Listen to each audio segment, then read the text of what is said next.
Last time I talked about how progression and professions changed in Cataclysm, but really that's just scratching the surface. One of the biggest parts of Cataclysm got changed was the classes. So much changed that it's hard to know where to begin. I guess I'll start with the really basic stuff and talk about how stats changed. You know, I'd been hoping that I was done saying I wish I'd said this sooner, but even one expansion away from current WoW, I am still saying it. Blizzard has always been changing stats in every expansion. For instance, until the Burning Crusade, there was no rating system. If something increased your chance to hit or your spell crit, it did so by a set percent. That's not very scalable, so they invented the rating system in the Burning Crusade. And until Wrath of the Lich King, spell damage and healing were two different stats. In Wrath, they merged them into spell power. For that matter, spell hit and melee hit were two different stats. They got merged into hit rating in Wrath of the Lich King 2. It's the same story for crit and for haste. And until Cataclysm, intellect did not increase your spell power. It only increased the size of your mana bar. Plus, mana per 5 was a separate stat. Spirit really only benefited priests before that. And for that matter, attack power was a separate stat. You didn't really rely on agility or strength to give you attack power until Cataclysm. Another interesting factoid, until Cataclysm, damage over time and heal over time ticks could not crit. So you can imagine Shadow Priests didn't use crit much back then. Another thing that got added in Cataclysm, Mastery. It did not exist in Wrath of the Lich King. You can tell Blizzard is constantly adding, removing, and experimenting with stats. They've had things like armor penetration come and go, and probably there are a lot of stats that I've never heard of or can't remember too. But I think I've hit the biggest points of Cataclysm and the major stat changes that happened then. And while this is a minor thing, I figure I should get out of the way early on. Blizzard was getting rid of, merging, or rethinking a lot of abilities, and while they were at it, they changed some of our icons around. Here's a graph of what some of them looked like before and what they looked like afterwards. It kind of made sense that Cleanse got Purify's icon. You see, Purify is a dispel ability that only affects diseases and poisons. It doesn't affect magic. Cleanse is essentially a replacement for Purify, and up until Cataclysm came out, Cleanse and Purify were two different spells. In Cataclysm, Blizzard changed the dispel philosophy so that, for the most part, only healers could dispel magic. So Blizzard left Retribution and Protection with a poison and disease only version of Cleanse, and then added a talent that let Holy dispel magic with Cleanse. But one of the bigger changes that Cataclysm saw was a massive rethinking of talents and specs and what they are. Up until Wrath of the Lich King, the question of which spec you are depends entirely on which tree happens to have the most points in it. At least in theory, you could put 25 points in one tree, 25 in another, and 21 in a third tree. People generally didn't hybridize like that because in practice a lot of the vital tools for doing your tree's job were deep in the trees. I'm not entirely sure why Blizzard designed it that way. It could be that Blizzard wanted to put nifty looking stuff deep in the trees to make those deep talents attractive, or it could be that the vital talents tended to be on-demand damage abilities, and Blizzard wanted those to be spec specific. Whatever the reason, hybridization in Wrath of the Lich King was next to impossible, so Blizzard saw no problem in giving hybridization the final nudge into impossible territory in Cataclysm. These days, your spec is instead something that you choose at level 10, and when you choose your spec, you get a few passives and a spiffy new button to click. That system was invented in Cataclysm. While I kind of miss the flexibility of the old tree system, Cataclysm's system really was a step up. A lot of the shiny new buttons to click were things that you had to wait until level 40, 50, or even 60 to get. Plus, those passives tended to be vital tools that used to be talents that were pretty deep in those trees. Giving them to you more or less for free at level 10 meant a lot less waiting and a lot more fun. Of course, the compression of the talent trees also meant that a lot of talents were shifted around. And now, vital talents tended to be shallow in the trees, and the stuff deep in the trees tended to be more like nice-to-have stuff like cooldowns or situational buttons. These trees would have been great for hybridization, but the way Blizzard set up the new system, as soon as you choose a spec, that spec's talent tree is the only talent tree that you can put any points in. You're not allowed to put points in either of the other two trees until you've spent 31 points in your primary tree. And by the time you get to that point, you'll never get past Tier 2 in any of the other trees. If you spec'd Holy and like a Retribution talent like Communion, well, tough luck for you because you can't get it. And if you picked Protection and want improved Judgment while you're leveling, tough luck for you, you have to wait until you get Ardent Defender before you can put so much as one talent point into Ret. Blizzard could have decided to make the rule your chosen spec's tree must have more talent points in it than any other tree, And that would have allowed for a lot more flexibility and possibly hybridization, but Blizzard just plain didn't want hybridization anymore. But even with this lack of flexibility, the new system solved way more problems than it caused. Of course, talents weren't the only way that classes changed. Some classes were changed at the core so much they didn't even have the same resources they did before. For instance, hunters used to have mana before Cataclysm. I'm not even joking. And Warlock soul shards, they used to be items that sat in your bags. In fact, there were bags built specifically for soul shards, a lot like we have mining, jewel crafting, or enchanting bags today. Before going raiding, warlocks actually had to farm soul shards so that they'd have a good supply of them before they go into the raid. It's crazy. Paladins also got a new resource, Holy Power. And when Blizzard added Holy Power, pretty much the whole Paladin kit for all 3 specs needed to be revisited and redesigned. For every ability, Blizzard had to ask, should this ability generate Holy Power? Should it consume Holy Power? Should it have nothing to do with Holy Power either way? And they had to ask this question about each spec. Does each spec have interesting ways of generating and spending Holy Power? For starters, Blizzard took Crusader Strike, which used to be a retribution-only deep talent, and turned it into a trainable ability. In fact, it was the first ability Paladins learned at level 1. Considering that we had Seal of Righteousness and Holy Light back then, yeah, an on-demand damage ability is definitely a step up. Shield of Righteousness from Wrath of the Lich King went from being trainable to being a Holy Power consuming talent.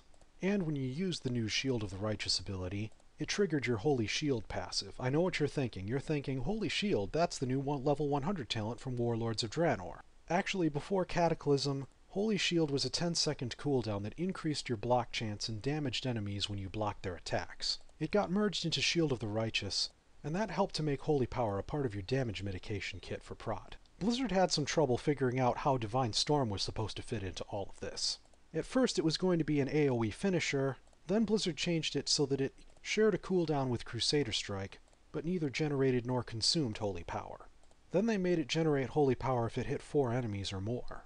And I know what you're all thinking. You're thinking, why not make Hammer of the Righteous so that it shares a cooldown with Crusader Strike, and then Divine Storm can be the AoE finisher? Well, Hammer of the Righteous was a protection talent at the time, off limits for Retribution. That being said, at the time Hammer of the Righteous did share a cooldown with Crusader Strike, and for protection it was an AoE Holy Power generator. For Holy, Blizzard decided to make Holy Shock a Holy Power generating heal, plus they finally added a benefit to directly healing your beaconed target. Directly healing your beacon will generate Holy Power.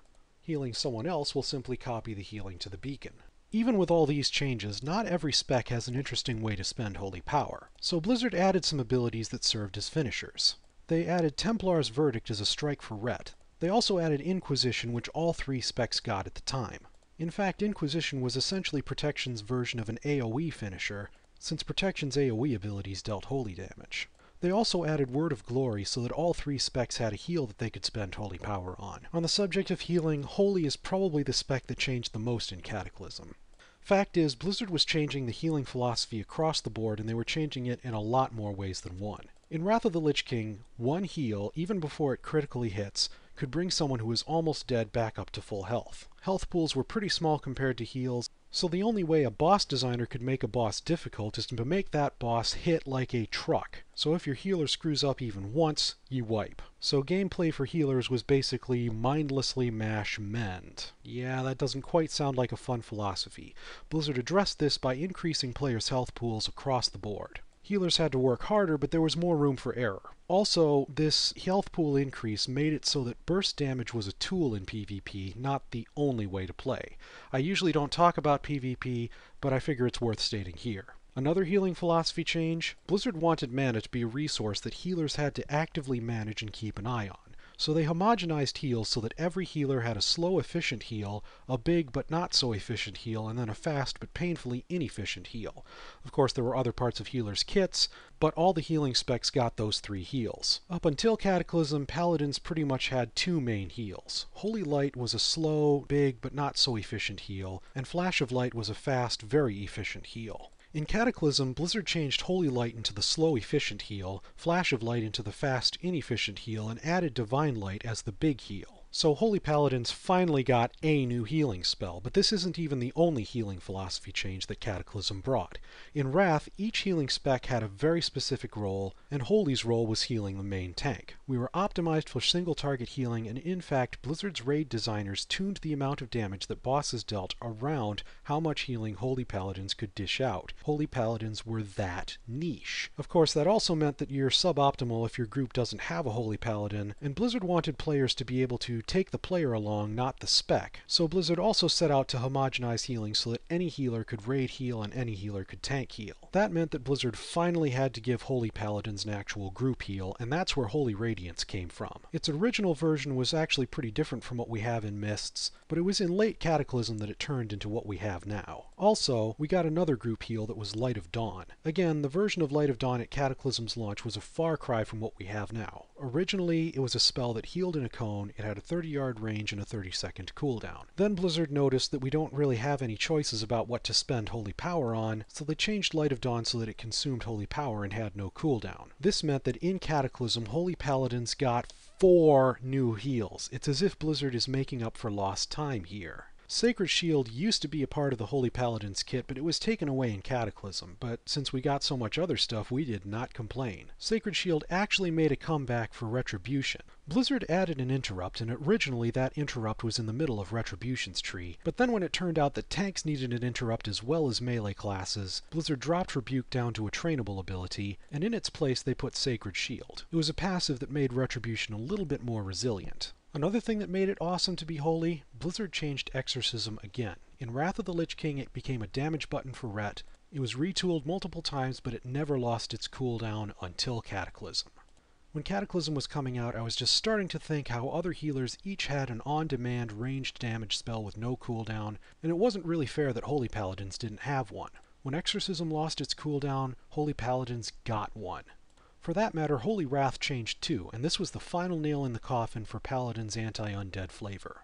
Originally, Holy Wrath was a cooldown that only dealt damage to the undead, but in Cataclysm it had a 9 or 10 second cooldown, it could damage anything, had a 10-yard range, and since it was an instant AoE, it became a mainstay for protection. Consecration was still baseline too.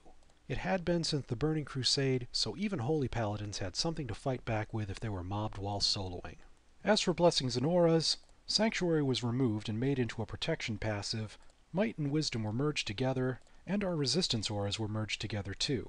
We were already a lot less of a buff bot in Wrath of the Lich King, but in Cataclysm it was diminished even more.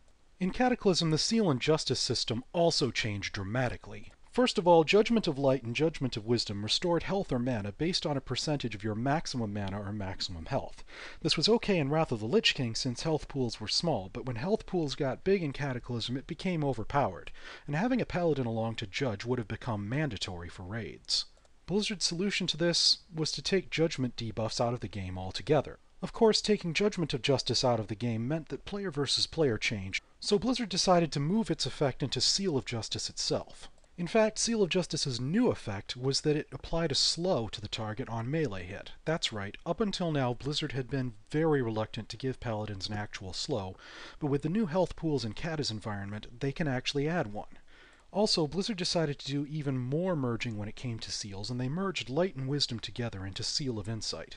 So in Cataclysm, having that seal active meant you had a chance both to heal yourself and to regain a little mana on melee swing. But the amount of mana you got no longer scaled with gear, sad to say. Also, Seal of Command, which had at one time been Paladin's only functional damage ability, was gone, merged completely into Seal of Righteousness, and now a Ret talent made Righteousness so that it hits multiple targets. They also got rid of Seal of Blood, renamed Seal of Vengeance to Seal of Truth, and made Seal of Truth our go-to single-target damage seal. So, once the dust settled, what used to be a mainstay of our class, the Seal and Judgment system, was now essentially gone, replaced with a system of strikes and assorted on-demand damage abilities. This was a big improvement, and at this point, if you compare the class as it was in vanilla to how it is in Cataclysm, it's practically unrecognizable, and it's doing way better, more fun to play, and effective at all 3 roles. I realize that I was very harsh on Cataclysm in terms of professions, but when you take into account all the class changes and improvements, and how Cataclysm had progression that made sense, Cataclysm was actually my favorite expansion. Of course, the fact that I liked Cataclysm more than Mists tells you that I'm going to have a lot of beefs with Mists, but I'll save that for the next video.